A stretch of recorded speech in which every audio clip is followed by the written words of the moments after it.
At my sister's wedding, all they gave me was a dry piece of bread. My mom sneered, "That's all you deserve." My sister smirked, still pathetic, as always. During the speeches, I grabbed the mic and said, "Let's watch something special." The screen lit up, their faces went pale. "Turn it off," my sister screamed as 200 guests froze. They gave me a dry piece of bread at my sister's 5-star wedding. Not just any dry bread. Stale dry bread. Like that's all they thought I deserved, right there, at the most extravagant event of the year. My mother, Evelyn, leaned over in her pearl necklace, a smile on her face, but her voice, it was pure poison.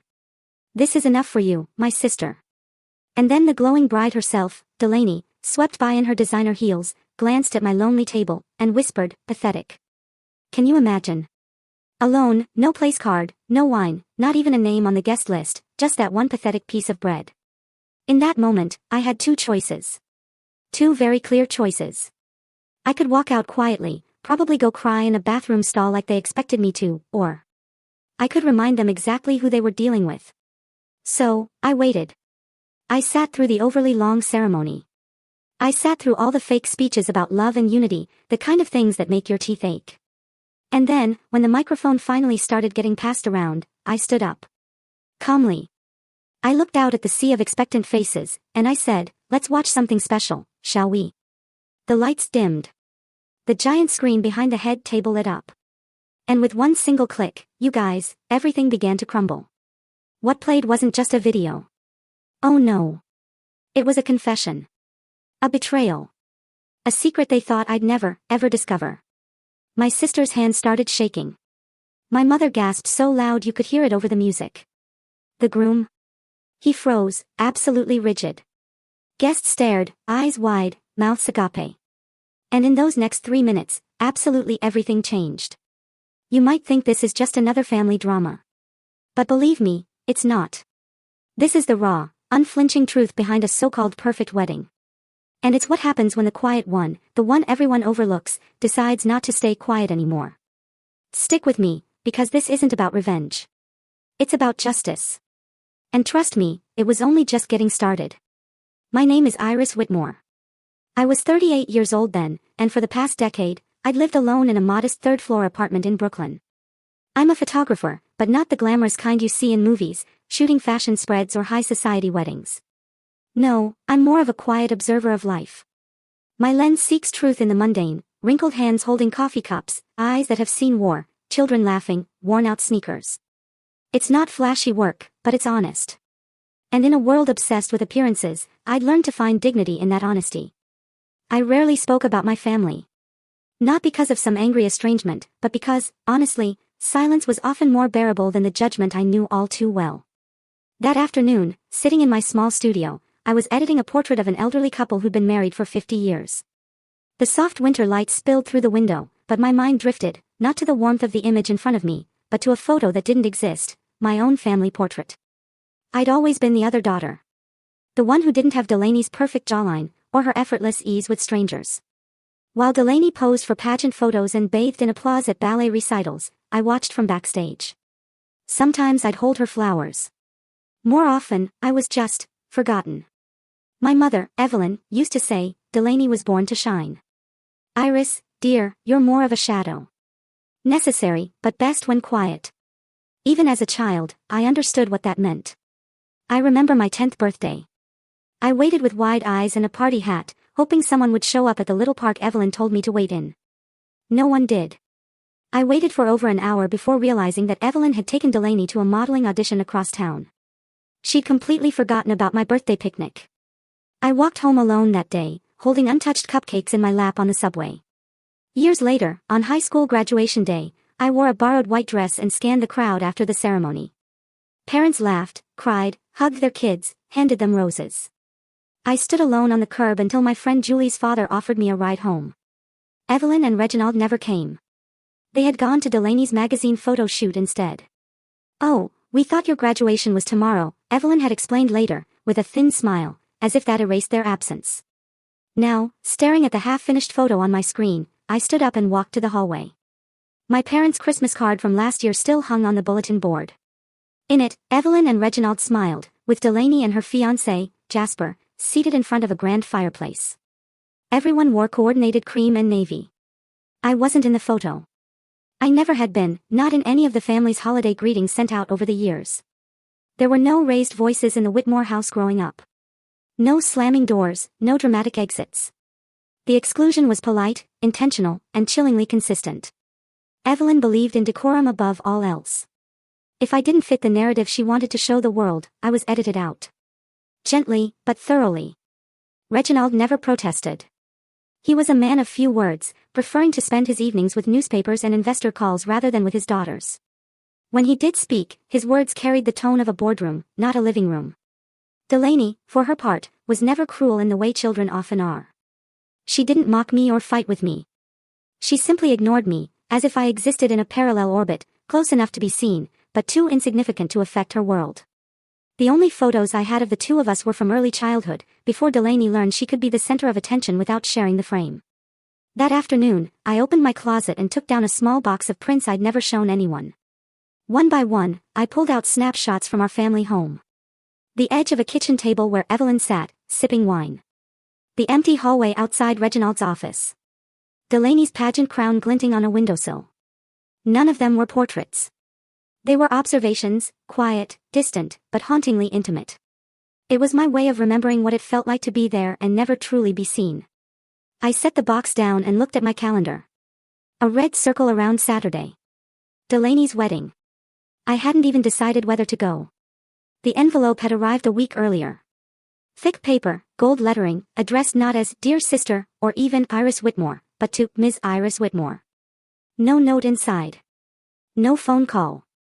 Just the invitation and a silent reminder, you are still not really part of this family, but your absence would be noticed, and that would be inconvenient. I stared at it, still lying open on my desk. The rational part of me wanted to stay home, avoid the theater of it all. But another part, deeper, quieter, and long ignored, stirred. Maybe it was time to show up. Not for them. For myself. The second invitation was thick and impossibly elegant, the kind of weight that announced prestige before it was ever opened. I found it in my mailbox a couple of days after I'd reluctantly decided I would attend. I didn't need to guess who it was from. The gold-embossed monogram, D&J, on the front, with a swirling flourish that reminded me of a luxury perfume ad, made it painfully obvious. Delaney always had a flair for drama, even in paper. I brought it inside, set it on my small dining table, and stared at it for a long moment before sliding a letter opener through the seal. The card inside was stiff, pristine, printed on ivory with foil-stamped gold lettering that shimmered faintly in the morning light. The Whitmore and Langston families cordially invite you to celebrate the wedding of Delaney Marie Whitmore and Jasper Elliott Langston. The ceremony would be held at the historic Baystone Grand Hotel in Boston, followed by a reception in the Versailles Ballroom. Black tie. Champagne only. I leaned back and exhaled slowly. The kind of breath that escapes not from surprise, but from something deeper, resignation. Of course, it would be at the Baystone. That place was practically a shrine for Boston's upper class, where every marble tile and gold-trimmed chair screamed legacy. And of course, it would be Jasper. The Langstons were old money, generations of polished teeth and silent power. Delaney had always known how to climb. She just made sure her heels never touched the ground. My phone rang within minutes. It was Evelyn. My mother's voice came through, smooth and clipped. Iris? I assume you received the invitation. I did. Well, then please try to dress appropriately this time. It's a formal wedding, not a gallery opening. I let the silence stretch before answering. You don't have to worry, Mom. I'll blend right in with the wallpaper. Evelyn didn't laugh. She never did at sarcasm that didn't serve her. Delaney's wedding is an important event for our family. The Langstons are not people we want to offend. I'm not the one marrying into their family, I replied, more quietly than I intended. You're still representing us. Just don't embarrass anyone. And no denim this time. I almost reminded her that I had worn denim only once, and that had been after a 10-hour train ride to make it in time for Christmas dinner. But what was the point? Evelyn had already ended the call.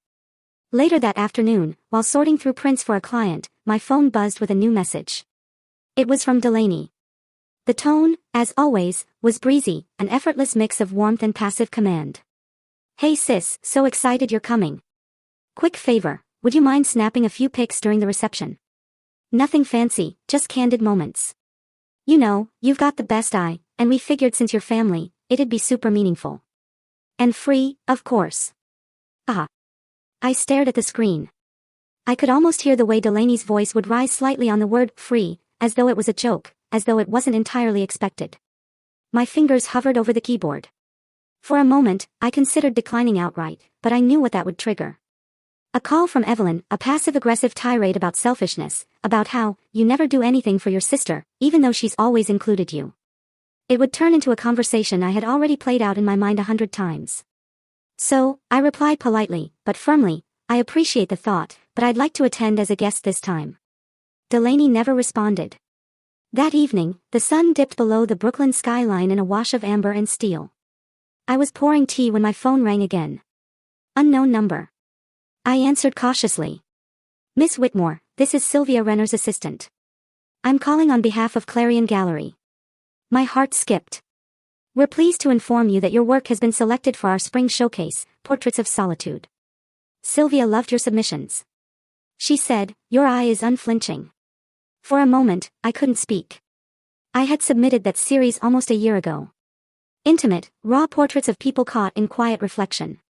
It had felt like a long shot, something I did more for myself than for recognition. And now, out of nowhere, an invitation.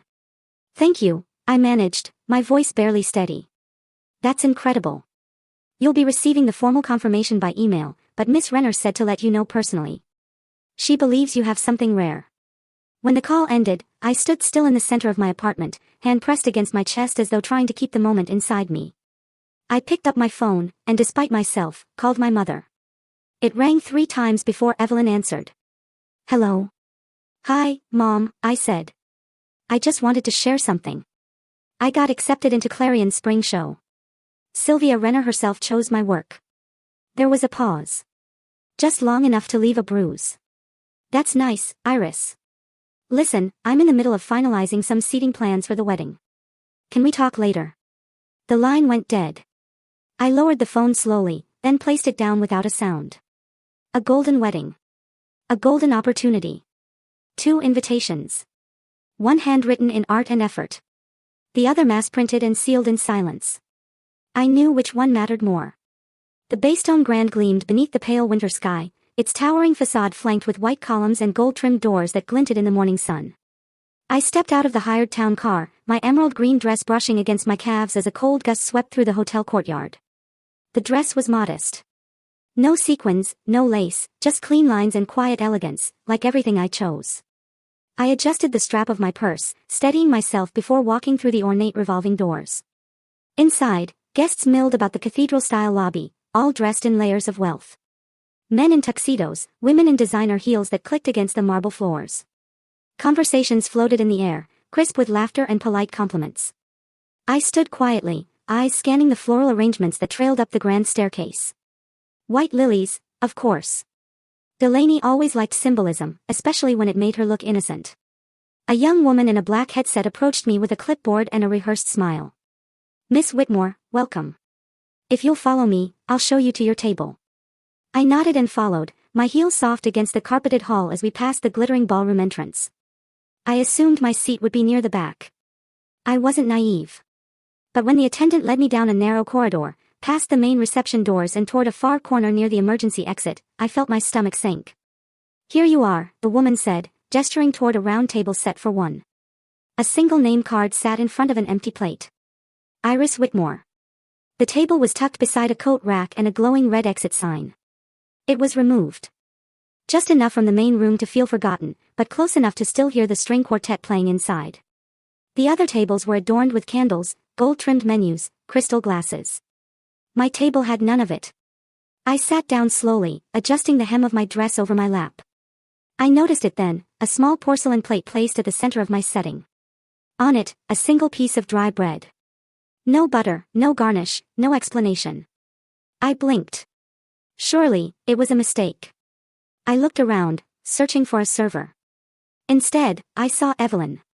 My mother glided toward me like a swan through still water, dressed in silver satin and pearls, her hair in a flawless chignon. She wore a smile that never quite touched her eyes. Darling, Evelyn said, with syrup in her voice. So glad you could make it. You look comfortable. I met her gaze but said nothing. Evelyn leaned in slightly, lowering her voice just enough to remain inaudible to passers-by. I see you found your place. With your career and freelance photography, I imagine this meal is rather appropriate. Simple. Humble. Her hand gestured toward the bread like she was presenting a delicacy. This is what you're used to, isn't it? My jaw tightened, but I kept my face still. My mother stood there a moment longer, then turned and walked away without waiting for a reply. A few minutes later, the music shifted. Delaney appeared near the ballroom entrance in her custom wedding gown, a cascade of satin and hand-stitched lace. She was stunning. Radiant. The picture of composed grace. The crowd inside erupted in polite applause. As the bride made her rounds, she eventually floated toward the far end of the corridor. When she reached my table, she tilted her head with the sweetness of someone offering condolences at a funeral. Hello, big sister, Delaney said, her lips curling into a delicate smile. You made it. I did. Delaney glanced at the plate. Then at the chair. Then back at me. Your dress, charming. Very minimalist. There was a long pause. You know, she added, lowering her voice, I always admired how you managed to make everything look so affordable. It's a gift. You make even the most ordinary things look cheaper. I stared at her. You've never really understood presentation, have you? Still, I said nothing. Instead, I reached into my small handbag and slowly pulled out a small black USB stick. I didn't raise it in defiance. I didn't wave it like a threat. I simply placed it in my lap, my thumb resting lightly on its smooth surface. Delaney's smile faltered for the briefest second. Well, she said, her voice tightening. Enjoy the evening. I nodded. Delaney turned and walked back into the ballroom, her train catching briefly on the leg of a gilded chair before it snapped free. Left alone at my table, beside the fire exit, I looked once more at the dry piece of bread on the plate before me. I didn't touch it. Instead, I turned my gaze toward the ballroom lights and waited. Not for food. Not for conversation. But for the moment when silence would mean more than anything my family had ever spoken aloud. The coldness of that bread hadn't left my mind. Not its dryness, not the deafening silence that came with it. As I sat there, alone near the fire exit, my fingers curled lightly around the small black USB in my lap. I felt the weight of a decision that had been days in the making, whether or not I would ever use what I had captured.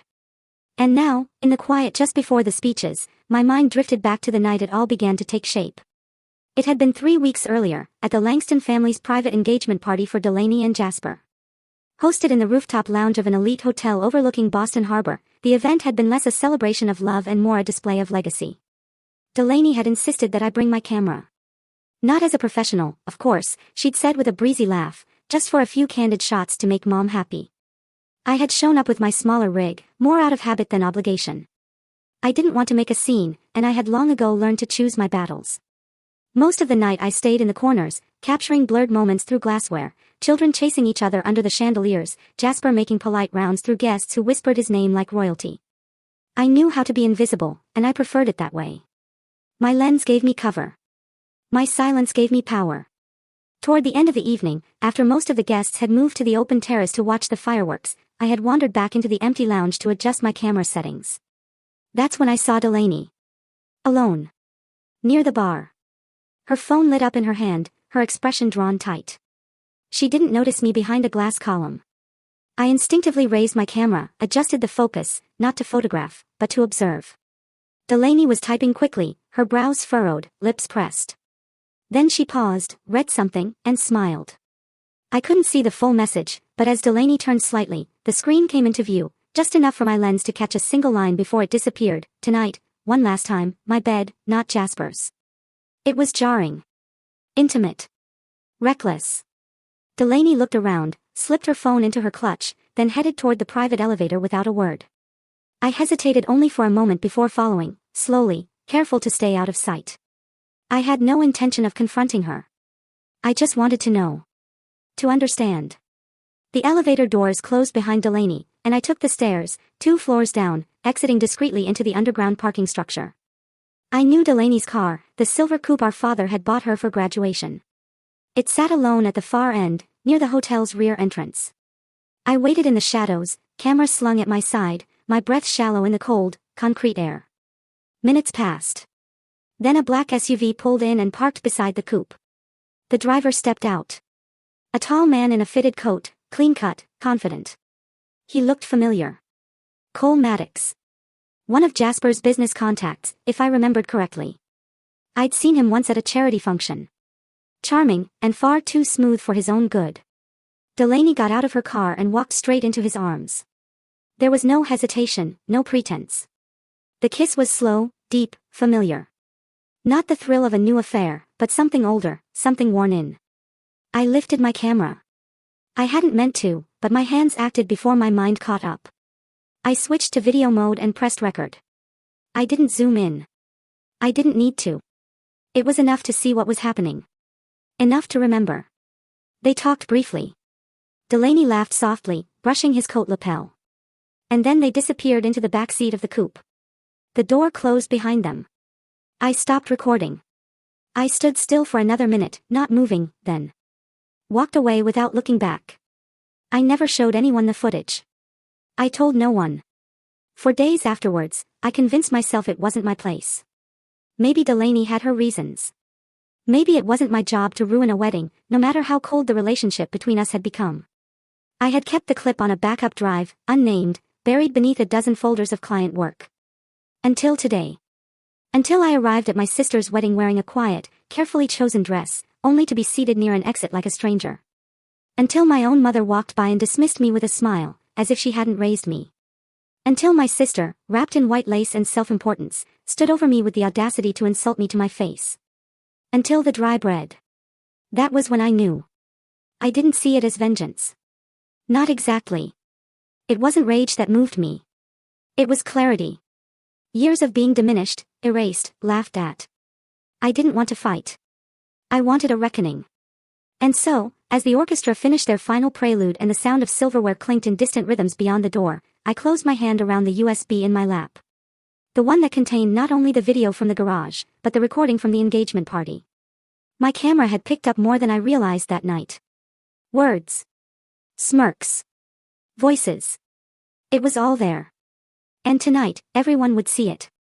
The day after the wedding rehearsal, the city of Boston moved with the hum of early spring, barely warm, but no longer frozen. I drove in silence toward the house I once called home. It was a pale blue colonial with stone steps and an iron gate, tucked into a quiet neighborhood just outside the city. The trees in the yard had started to bud, and the magnolia bush that Evelyn always boasted about was beginning to bloom. Some things hadn't changed. I had come with a simple intention, to speak privately with my father, Reginald. He had always been the quieter one, the one who didn't insult my dreams, even if he didn't exactly support them either. There was a chance, however slim, that he might listen. That maybe he didn't know everything. That maybe, just maybe, he could still be reached.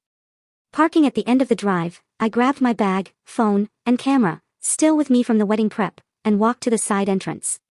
I knew the door code. Evelyn never bothered to change it. Inside, the house smelled like polished wood and lavender oil. I paused by the entryway, hearing voices drifting from the sunroom. I was about to call out when I caught my mother's name, then my own. My steps slowed. "Don't worry," Evelyn's voice rang, calm and clipped. "I've already moved the house, the condo in Martha's Vineyard, and the legacy shares into your name. Reginald has no idea." "You're sure?" Delaney's voice followed. "Because after the wedding, I want things in motion fast. We can't afford for him to start poking around." "He won't," Evelyn said with conviction. "That man hasn't reviewed a financial document in 5 years. He still thinks our lawyer handles everything." There was the sound of a clink, perhaps a teacup on porcelain. Then, quieter but clear, "This is for us. For the women of this family. You've done more for our future with this marriage than Iris could have done in a lifetime with her little gallery shows." I felt my fingers tighten around the leather strap of my bag. Delaney gave a low laugh. "After I'm married, I'll be the one holding the pen. The accounts. The estate. The trust. Everything. I'll make sure you're set, Mom. You can finally retire. No more pretending with Dad. No more coddling Iris. Let her stay in Brooklyn with her artistic life." Evelyn chuckled, a sound full of ice. "She won't last long. She's always been a phase, not a future." There was a long pause, broken only by the tapping of Delaney's fingers against glass. "Do you think she suspects anything?" she asked. "Suspect?" Evelyn replied. I doubt she's capable. She still thinks honesty means something. Poor thing probably thinks love and hard work are enough. This time both women laughed. Sharp. Certain. I didn't move. My breath had gone shallow, and a dull throb built behind my temples. I pulled my phone from my coat pocket, tapped the recording app, and quietly hit record. My hand trembled slightly, not from rage, but from the finality of it all. This wasn't just family cruelty. This was betrayal masked as legacy. Theft in a silk dress. I could hear Delaney pacing now. I don't even love Jasper, she said, more to herself. But this is what power looks like. A Langston marriage, Mom. I'll be able to walk into any boardroom in Boston and own the room. You taught me that. Align yourself with advantage. Leave feelings at the door. Exactly, Evelyn said, her voice filled with pride. You learned well. And Iris, Delaney added with a dry edge.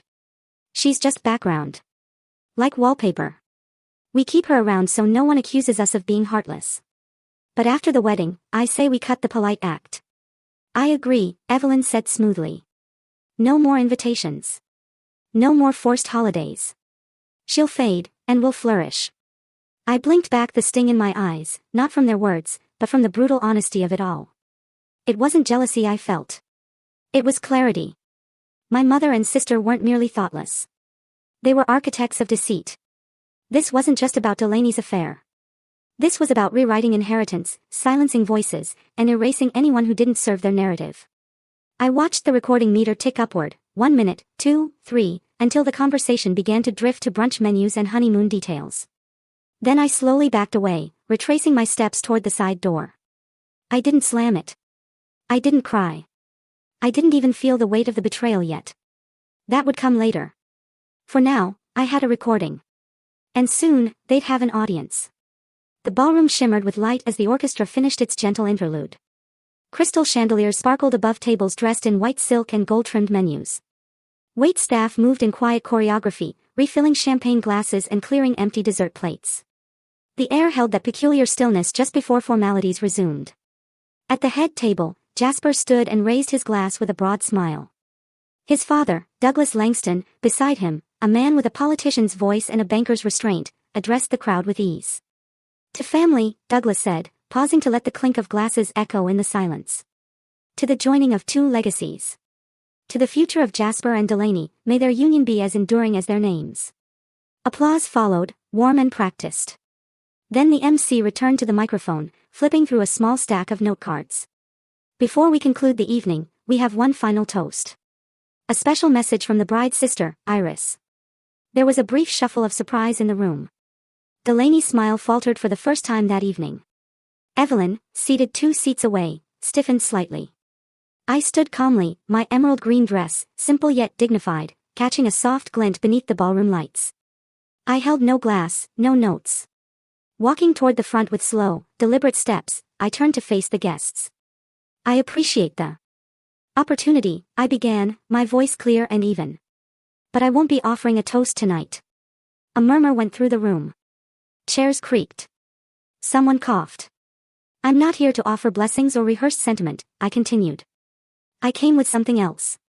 Something more honest. Something overdue. Delaney straightened in her seat. What is she doing? She whispered harshly to Evelyn. I held up a small black USB drive between my fingers and handed it to the technician near the stage. I'd like to share a video, I said simply. Please play it. The lights dimmed. The screen descended behind the head table. The room shifted from polite curiosity to restrained tension. I turned and stood to the side, my hands folded calmly in front of me. The first scene flickered to life. Delaney standing in the shadows of a parking structure, her coat draped over her arm, phone glowing in the dark. The message she read lit up in silence, blown up on the screen. Tonight, one last time, my bed, not Jasper's. Gasps scattered through the room. Then came the footage, grainy, but clear enough, Delaney and a man stepping into the back seat of her car, arms wrapped, lips locked. Some guests turned away. Others stared, frozen. Jasper sat unmoving, his knuckles white against the tablecloth. The scene shifted. This time audio played. Evelyn's voice echoed through the speakers, precise and chilling. I've already moved the house, the vineyard property, and the shares into your name. Reginald has no idea. Delaney replied with a bitter chuckle. After the wedding, everything's mine. You can retire, Mom. I'll take it from here. From the shadows of the crowd, Reginald Harrison rose slowly, his eyes locked on the screen. The ballroom had gone completely silent. Delaney stood suddenly. Turn it off now. Her voice cracked in panic. That's private. This is doctored. This is slander. But the video played on. Evelyn's laughter joined Delaney's. The sound of greed disguised as maternal pride. A blueprint for betrayal drawn out for all to see. Then, before the screen faded, a final voice echoed into the darkened ballroom. That's enough, said a familiar voice. But it wasn't from the speakers. All heads turned as Cole Maddox, dressed in a dark suit, stepped forward from the side entrance. Real. Present. Not a recording. He moved toward the front of the room with calm precision. Delaney's eyes widened in disbelief. Her complexion drained of all color. What are you doing here? Cole ignored her. He turned to the guests, to Jasper, to the Langston family, to everyone watching. I was invited to the engagement party, he said. I didn't know I was part of a game. She said it was one last night, nothing more.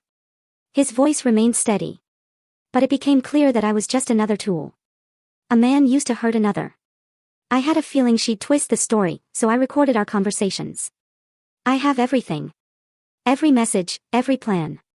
Delaney began to shake her head furiously. He's lying. He's obsessed with me. Cole looked at her for the first time that evening. Delaney, I loved you once, briefly. But what you did to your sister, your father, your fiancé. He turned to Jasper. You deserve the truth, not a performance. The screen went black. The lights returned.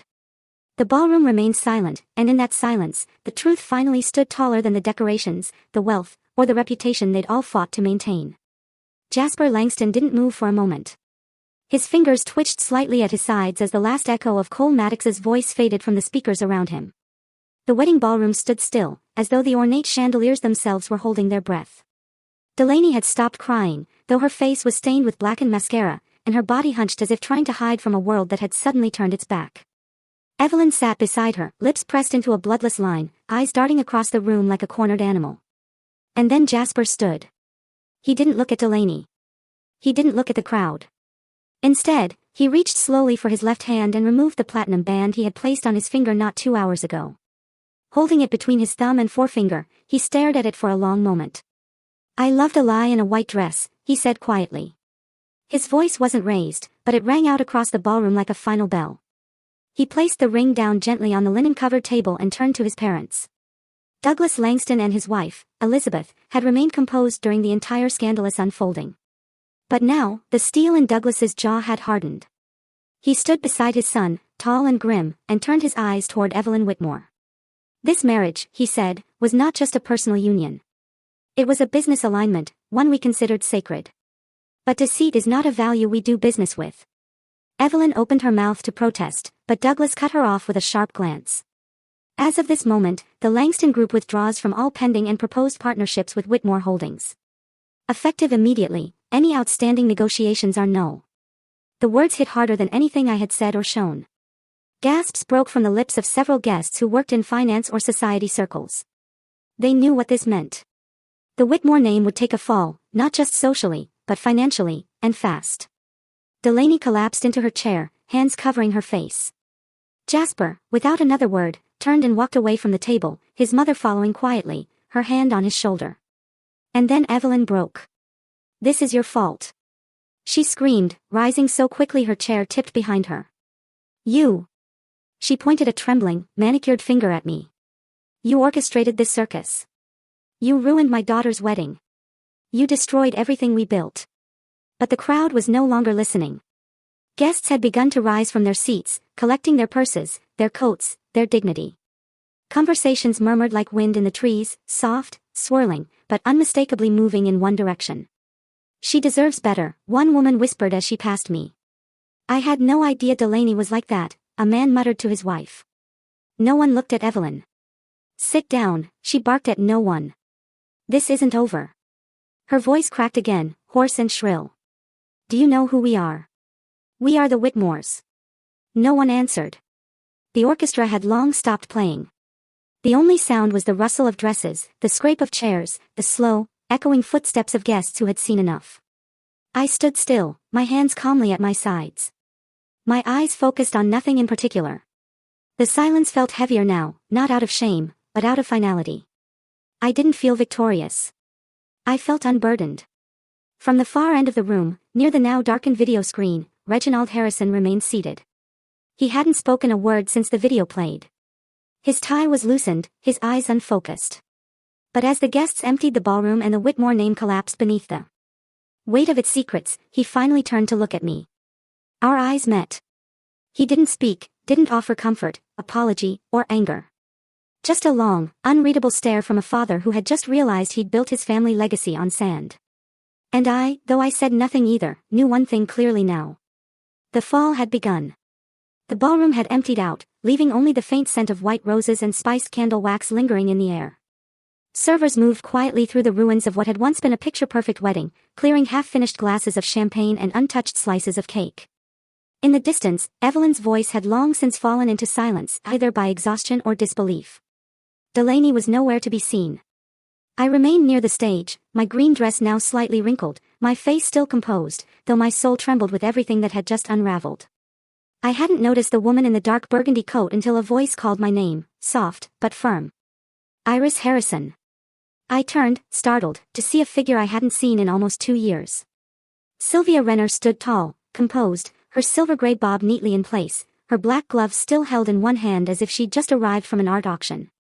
She didn't wear the awkward smile of a social guest, but the direct, appraising gaze of someone who had seen something they didn't expect. "Sylvia," I said, barely masking my surprise. "I didn't know you were here." "I wasn't invited," Sylvia replied with a wry smile. "But someone close to me was." Word travels fast in art circles, especially when chaos is dressed in silk and scandal. I wasn't sure what to say. The last time we had spoken, Sylvia had delivered a rejection with her signature grace. "Your technical skills are sharp," she'd said at the time. "But I don't feel the soul in your work. I need rawness, something that dares to hurt." It had stung, even though I had nodded respectfully and thanked her. Now Sylvia looked around the disheveled ballroom. "I saw the video," she said without preamble. I stood in the back, watched the whole thing. I lowered my eyes. "That wasn't supposed to be art." Sylvia's voice was quiet, but carried the kind of certainty that made people stop talking. "It was. Whether you meant it or not, it was art. Raw, painful, the kind of truth you can't curate. You didn't just expose their lies. You exposed yourself, your pain, your strength. That takes more than talent. It takes conviction." I blinked, momentarily speechless. 2 years ago, I finally said, "You told me my work was too polished, too distant." "I did," Sylvia said simply. "And I was right." Then there was a beat of silence between us. "And now?" I asked, not confrontational, just open. Sylvia stepped forward. "Now I'm looking at a woman who no longer hides behind composition and technique. I saw truth on that screen, and I want to show it to the world. If you're willing." I tilted my head, unsure whether I was imagining this offer. "I want to curate a solo exhibition," Sylvia continued, her voice warm but firm. "You're first. A full collection. We'll call it, Behind the Curtain, Portraits of Truth. Not just the wedding. Everything. The absence in your childhood, the invisibility in your family, the reclamation of your voice." I felt my breath catch in my throat. Of all the things I had prepared myself for after that night, the backlash, the blame, the shame, this was not among them. A door had opened in the middle of the ashes. "You're serious," I said softly. Sylvia met my eyes. "I don't waste time chasing flukes. What you showed today wasn't a moment. It was a culmination. And it deserves a stage." For a moment, I didn't answer. My eyes drifted to the far end of the room where my father still sat alone, head bowed. The room no longer held me, not as a place of rejection, nor as a memory of pain. Now it was simply a space I had passed through on my way to something more. I turned back to Sylvia. "When do we begin?" I asked. Sylvia smiled. "We already have." The early morning light of Brooklyn carried a different kind of clarity than Boston's cold grandeur. Here, the sun filtered through the windows of my modest new studio, warming the exposed brick walls and casting gentle patterns across the polished wood floor. I had signed the lease only a week after returning from the wedding, moved by an urgency to start again, not just in geography, but in spirit. The space was small, but it was mine. A corner was set up with backdrops and lighting, my cameras arranged with methodical care. A second-hand coffee machine hissed in the corner, filling the room with the earthy scent I had always associated with quiet focus. On the wall opposite the entrance, I hung 3 photographs, portraits taken in moments no one thought I was watching. One showed a child with mud-streaked cheeks laughing in a Bronx park. Another, an elderly woman on a bench with hands folded in prayer. And the last, unfinished yet, was a close-up of my own reflection, shadowed by the sunlight cutting through my window. It wasn't perfect, but it was real. At first, the phone barely rang. Walk-ins were rare. Those who did inquire often paused awkwardly, eyes flickering with recognition as if trying to place me. Some whispered. One client, after an initial booking, canceled with a vague message, some things came up. I didn't need to ask. I knew. The story had spread farther than I imagined. Not the art, at least not yet. But the scandal. The viral headline, Woman Exposes Cheating Sister at Wedding in Front of 200 Guests. News blogs had latched onto it. Social media platforms flooded with opinions. Some applauded my bravery, others called me vindictive. There was even a podcast episode titled Family Secrets and Public Screens, The Iris Harrison Incident. It was surreal, and not always flattering, but I had made peace with that. Sylvia checked in weekly, encouraging me to focus on the upcoming exhibition. Let the noise settle, she said. It always does, and then your work will speak. And it did. The first break came when an editor from Art Perspective Quarterly reached out for an interview. Not about the wedding, but about my series of photos titled Unseen.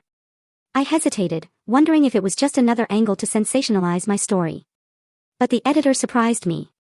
What interests me, he said, is the empathy in your lens. It's not just what you show, it's what you reveal by not looking away. Shortly after the article published, a quiet shift began. A retired jazz musician called to ask for a portrait. Then, a mother of 3 from Queens booked a session for her family's first photograph in 10 years. A small but respected art blog listed Iris as one to watch in 2026, noting her documentary honesty without the coldness of objectivity. My calendar began to fill, not rapidly, but steadily. And more importantly, the people who came wanted to be seen by me, not just photographed. They came because they had heard that Iris didn't edit away the wrinkles or stage perfection. She captured moments. Truths. The kind that stayed long after the shutter clicked. One evening, as I reviewed raw files from a shoot, my phone buzzed with a message from Sylvia, final gallery specs approved. Opening date set. Ready to show them. I smiled. I glanced again at the photo of myself on the wall, half-shadowed, half-lit. Then I turned back to my work, my fingers steady on the keyboard.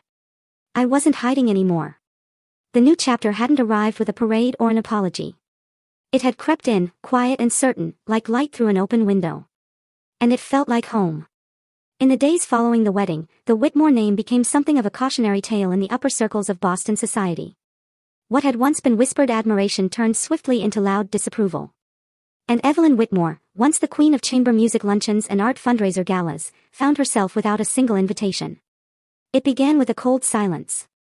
Calls she had grown accustomed to, weekly updates from event organizers, casual brunch confirmations, simply ceased. Then came the pointed removals. Her name was discreetly erased from the board of the Women's Heritage Society. A polite but firm letter arrived, expressing that, in light of recent family matters, the board had voted unanimously for her resignation. The Boston Evening Register printed a subdued but damning piece about the implosion of a once-admired socialite dynasty. Her longtime friend and social confidant, Helena Montgomery, refused to return any of her messages. Even her hairdresser canceled their standing Thursday appointments. Evelyn had always taught her daughters that appearances were everything. But no tailored dress or polished accent could shield her now. The video was everywhere. Not just the betrayal, but the gleeful cruelty caught in Evelyn's voice, speaking about me as if I were a stain on fine linen. It wasn't just scandal. It was evidence of character. And society was quick to turn away. Meanwhile, Reginald Whitmore faced the kind of blow that bruised more than ego, it cracked foundations. 3 major real estate development contracts were suddenly withdrawn. One, from a longtime investor based in Connecticut, cited uncertainty in leadership values. Another, a resort firm in Cape Cod, pulled out during final negotiations, stating a need to protect its brand. He tried to control the fallout, but the whispers followed every meeting. Isn't he the father? Wasn't that his daughter? What made it worse was the silence from his own household. Evelyn barely spoke, lost in her own storm of embarrassment and disbelief. And Delaney. Delaney had disappeared from the house entirely. When she finally called him, her voice was hollow. I need help, she said, and he barely recognized her. Delaney had always been the golden one, the pride of the family name, the beautiful face of their ambition. But her fall was sharper than either of her parents anticipated.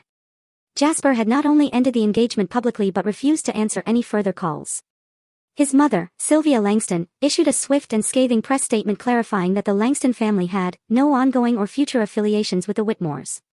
The jewelry firm that sponsored Delaney's last campaign dropped her overnight. Modeling agencies ghosted her. Her agent refused to return calls. She still had her condo. Still had her wardrobe. Still had her high heels. Until she checked her private savings account, the one she had created with Cole, the one that was supposed to hold enough to start over in case things with Jasper went south. The balance was zero. She blinked in disbelief and tried to log in again. Still zero.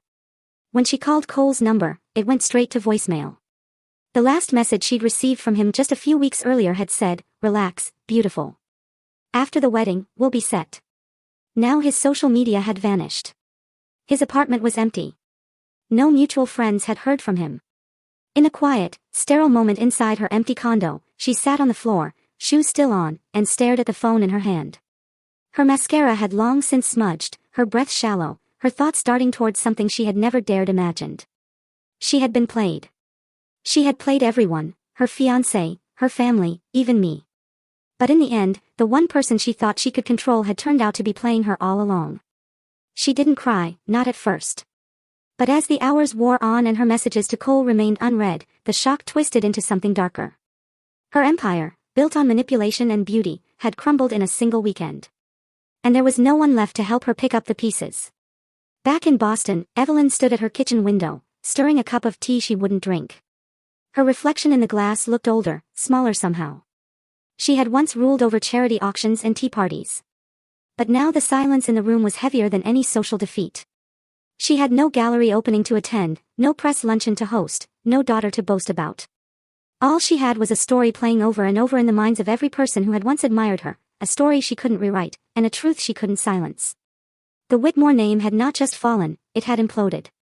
The rain came in sheets that afternoon, washing the Brooklyn streets in a cold, steady rhythm. Inside the studio, I stood at the sink, rinsing developer trays while soft jazz played from the radio. The studio smelled of chemicals, coffee, and quiet. It was a rhythm I had grown to appreciate, days that moved without drama, without anyone demanding more than I was willing to give. I had just returned from hanging 3 framed prints in the gallery window when the knock came. A soft tap, then again, and then a pause, like the person on the other side was reconsidering. I dried my hands and walked to the door, unsure if it was a courier or perhaps a student from the community class I had begun teaching on Saturdays. But when I opened it, the air shifted. Delaney stood there, drenched. Her hair clung to her face, and the designer coat she wore looked soaked through, hanging off her frame like a weight she could no longer carry. She didn't speak at first. She just stood with her hands at her sides, raindrops trailing down her cheeks, some indistinguishable from tears. I didn't move. I held the door, but didn't widen it. "I came," Delaney said, her voice hoarse from either crying or the cold. I didn't know where else to go. Brooklyn traffic passed behind her, indifferent. Inside, the studio's warmth waited, but I made no gesture. "Why now?" I asked, my voice steady. Delaney's lip trembled. She looked down at the wet sidewalk as if searching for words in the cracks of the concrete. Then she met my eyes. "Because I have nothing left to lie for." The sentence hung in the air, fragile and final. I studied my sister's face. The makeup was minimal, smeared. The eyes weren't pleading the way they used to when she wanted something. They were tired. Stripped. "I'm not asking for anything," Delaney added quickly. I need to work. I need something real. I can clean. I can run errands. You don't even have to look at me." I stepped back from the door just enough to let the possibility of entry exist. "You clean. You don't talk. You start from zero." Delaney nodded as if she had rehearsed the moment 1,000 times. "I understand." I turned and walked back inside, leaving the door ajar. Delaney followed, shedding her coat near the door, her shoes leaving water spots on the floor. She looked around the studio, eyes passing over the prints, the lights, the order I had created. She didn't touch anything. I handed her a mop. Start there. Delaney took it without question and began in the far corner. She didn't ask about pay. She didn't ask for a towel. She moved quietly, head down, water pooling near her feet as she worked. I returned to my desk, picked up my editing tablet, and resumed reviewing images. Outside, the rain softened into a drizzle, but the air in the studio remained still and thick with something unsaid. Forgiveness had not arrived. Not yet. Perhaps not ever. But consequences had, and with them, the first faint shadow of change. The gallery buzzed with soft conversation, the clink of champagne glasses, and the slow footsteps of patrons moving from photograph to photograph. Portraits of Truth had drawn a larger crowd than anyone anticipated. Art critics mingled with collectors, curious locals with seasoned curators. I stood near the far wall, just out of the central spotlight, watching rather than basking. Each piece had been carefully chosen, faces lined with time, hands folded in grief, smiles cracked in mid-recovery. No false lighting, no perfect angles, just people as they were. My favorite piece, titled Uninvited Light, hung near the exit, a portrait of an elderly man sitting alone by a window. It had already been tagged, sold. Sylvia Renner approached me with a quiet nod. You've started something, Iris. Something honest. Raw. Needed. I nodded, not out of pride, but recognition. I had spent most of my life trying to be seen. Now, people didn't just see me. They saw through my lens. Near the center of the gallery, a familiar voice interrupted my thoughts. Iris? I turned. Jasper Langston stood a few feet away, holding a wine glass he hadn't touched. His suit was simpler than the one he had worn on what should have been his wedding day, but his posture remained upright, gracious. I didn't expect you, I said. I know, he offered a small smile. But I needed to say something. You saved me, without knowing it. I didn't reply, but the look in my eyes softened. I don't think I ever truly loved Delaney, he continued. I think I loved the idea of her, of who I was supposed to be with. He paused. Watching your video, seeing the truth. It felt like being dragged out of a dream, and I woke up a freer man. I gave a faint nod. There was no need for more. He didn't linger. Your work is powerful, Iris. I hope you never stop. And with that, he moved on, vanishing into the crowd. Later, as the evening waned and the final guests filtered out, I stepped near the glass entrance to breathe. The city glowed beyond, wet streets reflecting gallery lights, passing taxis, muffled laughter from the bar across the avenue. That was when I saw her. Evelyn stood beneath the awning across the street. No umbrella. No entourage. Her posture was still proud, chin lifted slightly, but her expression was unreadable. She didn't wave, didn't approach, just watched. We stood like that for a long minute. Two women connected by blood, divided by everything else. The mother who never praised, and the daughter who no longer waited. I didn't call out. I simply reached into my coat pocket, pulled out the camera I always carried. With practiced hands, I adjusted the focus, capturing the image of Evelyn from behind glass and rain, framed by silence and the distance we had both chosen. Later, when I uploaded the image, I gave it no title at first, just a timestamp. But before printing, I added a small caption at the bottom corner, sometimes silence says enough. And so, the girl who once sat alone at family dinners, who was handed a dry piece of bread at her sister's wedding, didn't just survive the shame. She turned it into art. Into truth. Into liberation. I didn't need to scream or fight or beg for love. I simply showed the world what was real. That was enough. If you made it to this point, then maybe, like me, you believe that silence can be powerful, that truth doesn't need permission, and that sometimes the deepest betrayals can become the clearest mirrors. Now, I want to hear from you. Have you ever been the black sheep in your own family? Let me know in the comments. Because next week, we're diving into another family, another secret, and another woman who refused to stay silent. This isn't just storytelling. This is vindication. And you're going to want to see what's coming next. Thanks for watching, and take care.